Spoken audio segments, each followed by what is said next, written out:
Spain are into the World Cup final, and I have to say they were absolutely incredible against France. They completely bossed that semi-final in every possible aspect. They completely dominated, and they were absolutely fantastic from minute one. Just did not give France a look in. They just did not have an answer to them. France. They just defensively, they just could not. They just could not get around them. France, and I think perfect start for Spain. They certainly started on the front foot, and they started certainly was the better team in the early parts of it. In the early, opening 20 minutes, they definitely was the better side. Created a decent chance early on. It was definitely looking like they were started on top. Then, of course, comes a penalty. 20 minutes in or so, Luca Digne, who looks to be on the move from Villa to PSG, big move for him. But it does seem like he has definitely got a foul in him, and this was what people always said about France, and I wasn't really buying it because up to this point they only conceded twice and hadn't conceded the goal yet in the knockout stage, and were outscoring everyone, and defensively they wasn't giving anything away, and hadn't really need to get out of first gear, hadn't really looked like they need to even try that hard to beat anyone. They just were convincingly the better team without any doubt in every game they played, from the first group stage game where they won all games in the group up to this point. But maybe the fact they hadn't been tested, where Spain had a bit more against Belgium and Portugal in particular, maybe that was a problem for France really. So Luca Digne, he does commit this foul, and there was always an argument that despite France have the best attacking options on paper, there was always an argument defensively they could come unstuck, and I didn't see it up till now. But this is a poor challenge from Digne. He's just not paying attention. He puts his leg up really, really high. He goes to kick the ball, doesn't even realise Jamal's, he's fast, he's running in. And then that's given as a penalty, a definite penalty for me, no question about that. So the penalty's given, and Oyarzabal steps up to take the penalty. Keeper goes the right way, but an excellent penalty. Magdalen's got no hope of saving that. No keeper's got any hope of saving that. Excellent penalty from Oyarzabal. Another goal for him. And not bad goal scoring form from him again this tournament as well.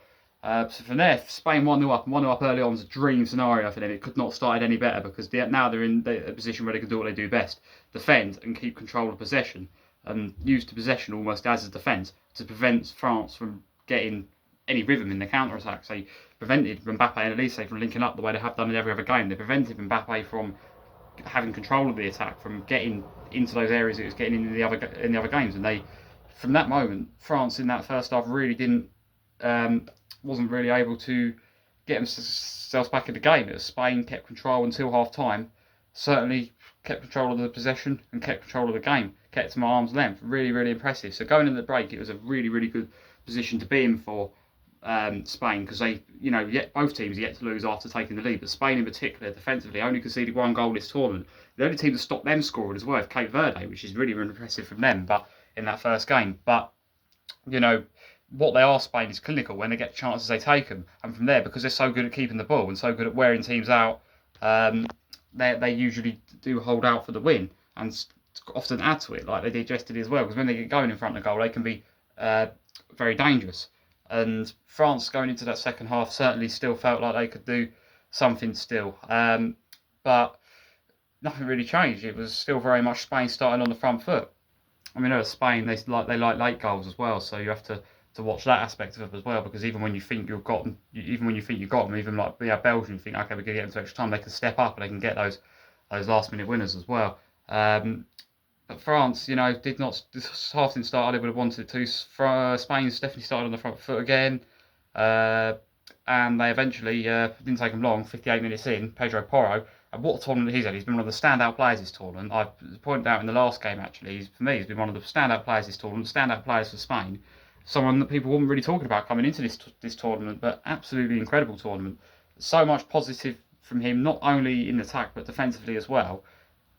Both sides of the game, I think, has been fantastic, and excellent move for this second Spanish goal. Really good link-up play, really good, lovely to watch. And this is the football they play. Is so good to watch. We see him. Porro starts to move, then Olamo is able to flick it on back to him, and then he's able to finish.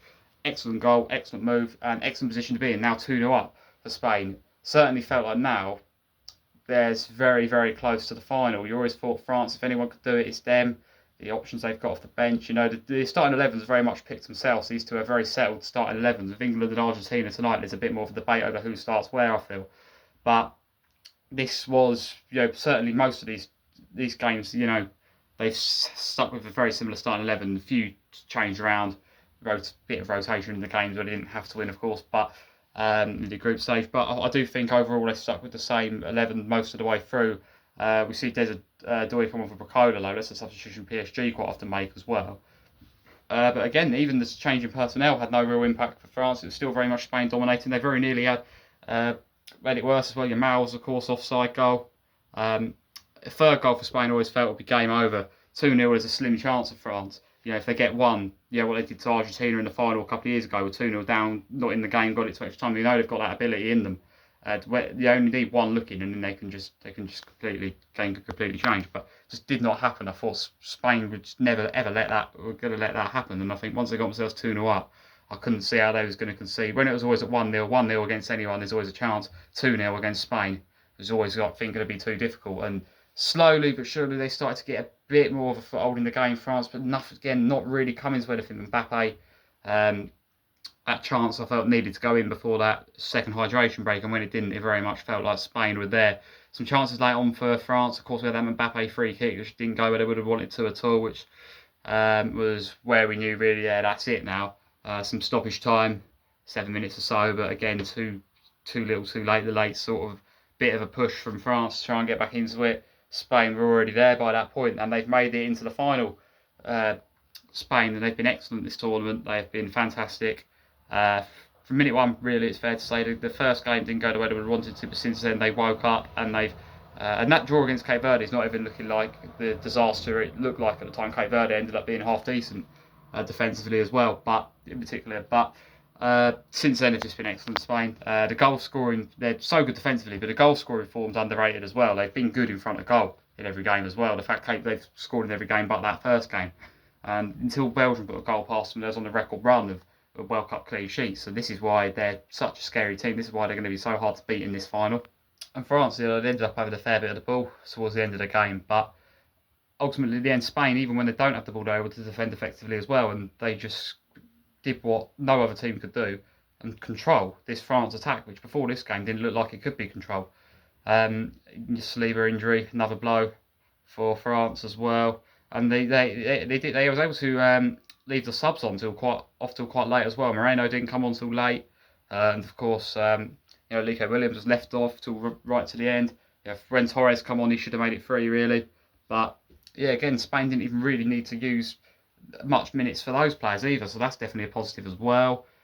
Overall, just made a real statement as well, I think, to whoever qualifies for the final, whoever gets into the final tonight, whoever to set up who they'll play, whether they play England or Argentina in the finals, obviously decided tonight, and I think they made a real statement there. Spain, Deschamps, incredible reign in charge of France, 14 incredible years there, but it's not ended how he would have wanted it to. It went with a third place playoff against the loser of tonight's semi-final instead of the final in New York, which is where they would have wanted to be. France, I have to say, I think Spain were really written off coming into this game. I thought France underwhelming, yes, but Spain, I thought most of the talk should be how good Spain were as opposed to how poor France were. It's very much, I think Spain were just excellent. I think that's what it comes down to in the end. So efficient and so clinical in front of goal. And the way they are able to just completely shut up at the back, no one's able to get past them.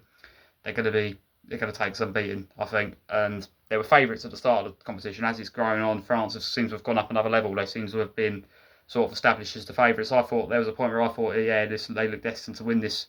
France. So coming into the game yesterday, I thought they'd win, but I knew there'd only be a goal in it. I thought there'd only be a goal in it. It won't be easy if France do get through, because Spain, on the day, this could go either way. And Spain have beaten them twice, or 3 times over the last 2 years. It's just a really special run. I knew they wouldn't fear them coming into that because of this. And Euros they beat them. Nations League semi-final last year is incredible as well. The 3 semi-finals in a row, all 3 competitions they beat them in. They're 5-0 in that, and they almost got back to 5-4 France. But again, this is what 3 seasons in a row they've beaten them. They've really got one over on them at the moment. It seems they're the only team that can really do that to them. And I have to say, I think before the game, I think Spain were really written off. No one was really talking about them, and I think the fact that they're probably better defensively. Well, they are better defensively than France yesterday proved that, and the fact that they're in front of goal, that their form was not much different either. I think they were written off a lot. Everyone's saying before the game, I can't really see how Spain make the final. I can't really see how France don't win, unless something really goes there wrong for them, or like. But Spain has to be near perfect. Well, it was. Spain were near perfect, and Spain was literally a perfect performance. Defensively, excellent control, managed the game really well after they went 2-up, clinical in front of goal.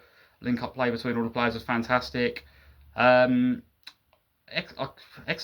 literally perfect performance, and well, it's going to be a daunting prospect facing Spain in the final, of course. But I'm really, really hoping we can get there tonight, as we set up a repeat of the Euro 2024 final.